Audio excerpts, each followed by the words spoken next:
Hello, it's Michelody here, and I just came back from the Altered release event here at my city, and just gonna talk a little bit, show you about the cards that I got, and this is the starter deck that I picked for the release event. Everybody had a starter deck and 3 booster packs, and we could use those booster packs to increment our little starter deck and play with those. For standard constructed rules, your deck has some limitations, like it needs to have between 40 and 60 cards, and it must, the entire deck must follow the color of the hero card. In this case, because it's a sealed event and they wanted you to really use your boosters, you could use 3 colors in total with your deck, and there was no limitation on number of rare and unique cards that usually have on constructed play. So I already opened this for the event, right? Did a little bit of a rough job here, but we have like a little game manual with all the information. I had already informed myself of the rules, so I didn't have to check this during the games. But I do like that they have the manual with the rules and the paper playmat as 2 different things. So if you just got this and you didn't have a playmat like I did, you could just set, here it is, you could just set your game on your playmat and still check the rules anytime that you need. Some of those like starter decks and starter kits puts the rules on the back of the playmat, and I honestly really hate it. So I think it's cool that we have the paper playmat with the zones in case you are still not used to it, and the rules in a different place. As you can see, I have my own playmat, so I didn't use this one. But I think it's cool to have, you know, especially because it's a new game and there are a lot of new people and I don't know how to fold this again. We'll figure it out later. There was also like some tokens. I took them out. I took all of the ones that I was gonna use. I put them in a little plastic sleeve. But yeah, these tokens are very useful because there is a lot of different conditions on the cards and it's good to keep track of them. And on those extra cards, we also have the trail cards, the adventure cards, the name. Because this is how you set up the game. You put the hero and the companion cards on the edges in the middle of the table. I'm gonna put this over here. You put them like here between yours and your opponent's playmat. You shuffle these 3 cards in any way and then put them in some order in the middle. And as you make points and the characters advance, you flip these cards, revealing the type of terrains that they're gonna be in, and this influences how the game is played. I made a video showing how the game goes on the online client, and you can check it out. I'm gonna put the card with the link up right here, probably.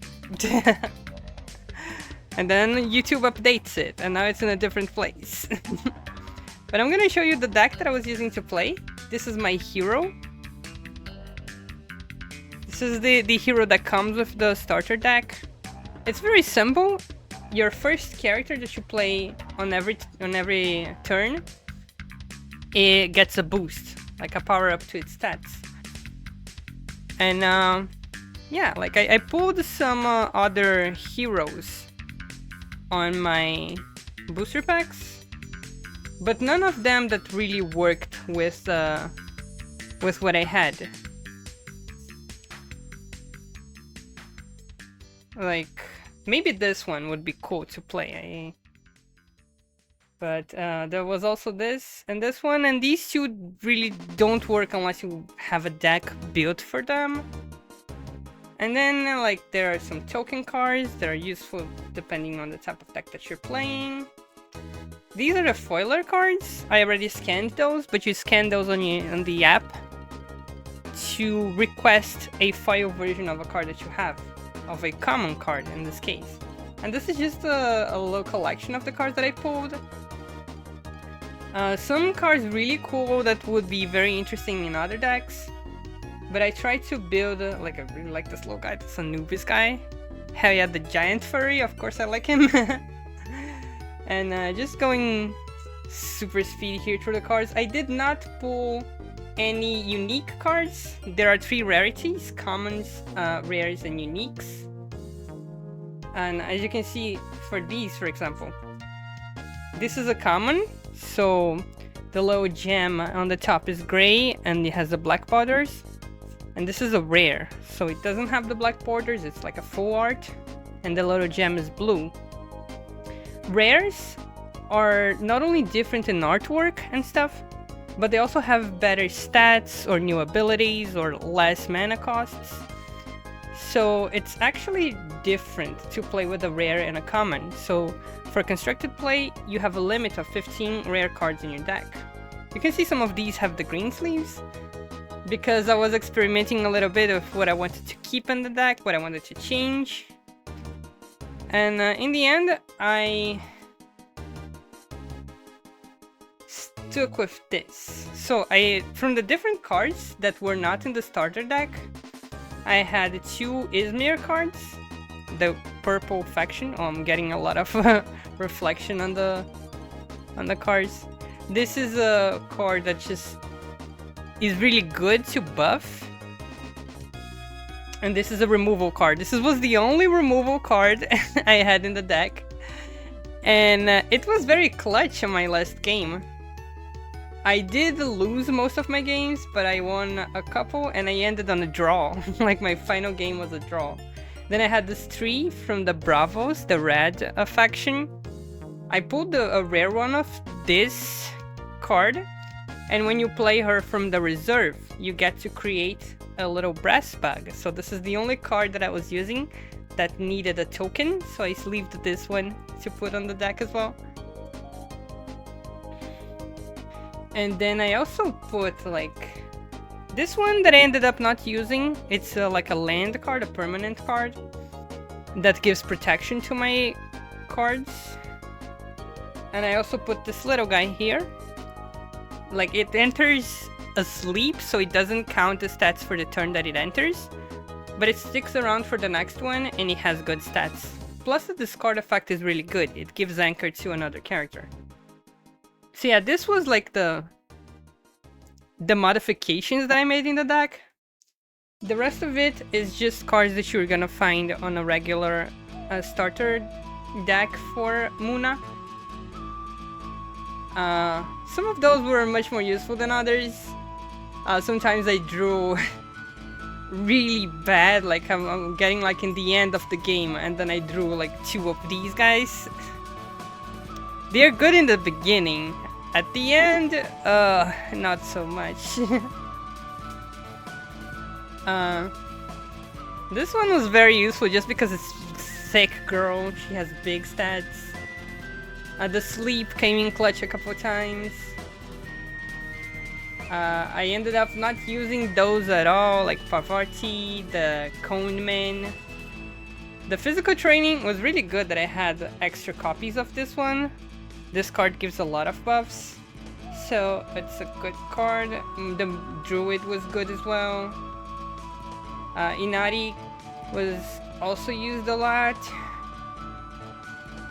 The Kitsune, yeah, like this is very similar to the deck that I was playing online on the altered videos, on the ones that I was playing on Board Game Arena. But not only that, right? I also got one extra booster pack to open here on camera. Usually I would love to live stream this kind of things, but as you can see, every card has a little QR code on the bottom, right? And these QR codes, not for the tokens, but for all the other cards, they are unique. So if you scan them, you can add them to your digital collection in the app. And you can use them to play online, or you can trade with other people via the app. So it's not really good to live stream a pack opening of altered cards, but as I'm recording a video, when this video goes up, I will have scanned all the cards already. Let's open this up. Split this, pull the two sides, and the back of the card. This is either gonna be a token or a foiler card. So this is a token, a Nordisk token. Alright, let's go. Oh, we start with the Bravos hero. This is a cool one. So when a character gains a boost, you can flip her and give them even more boosts. So this is pretty cool. And I love the art for this one. Like muscular woman and demon. Foundry mechanic. A Ratatoskar. All in. Oh, this is for the dice deck. A Verdant back. This is interesting. Like the defender ability is interesting. Like your character, like the side of the expedition that they are on does not advance, so it just exists to block the opponent, as the name implies. And I don't know how good this is. Like this feels like a big setback. The Ordis recruit land. I hate this. This made me lose a few games. This is a bother. Spycraft. Sabotaging resupply. Nice. A Baba Yaga. Ouroboros Trickster. Here, the rare cards. The Mana Reaping. Put target character or permanent in its owner mana zone. Oh, this is interesting. And the Armored Jammer. This is a landmark that sabotages when it's played, and when it leaves, you sabotage again. Doesn't seem too impactful, but it's just 2 mana, so maybe that's okay. And then a Old Man Flammo.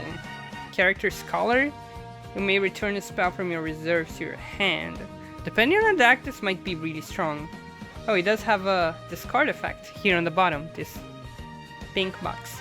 The next spell you play this turn costs 1 mana less. This is a great discard effect to have. So 3 rare cards, and then 1, 2, 3, 4, 5, 6, 7, 8 commons, 1 hero, and 1 token. Right, so this is the average that you can expect from these packs. I did not pull any unique cards, which are the higher rarity, in any of my packs. My friend who went with me to the event actually pulled a unique card, so that was pretty cool. But I am happy that I got this one, because I am interested in the Bravos deck. So I might look into getting a Bravos deck as well to play with her. So yeah, this is a little bit of the goodies that I got from the Altered event, and it was a lot of fun. Looking excited to engage more with the game. So I hope you liked this little look into the Altered cards that I had for the event. And if you did, let me know. And I might do more videos with pack openings or just playing the game on live streams and stuff like that. And yeah, I'm pretty happy with this game. I had a great time on the event. So, take care. And I'll see you guys on the next time. Bye bye.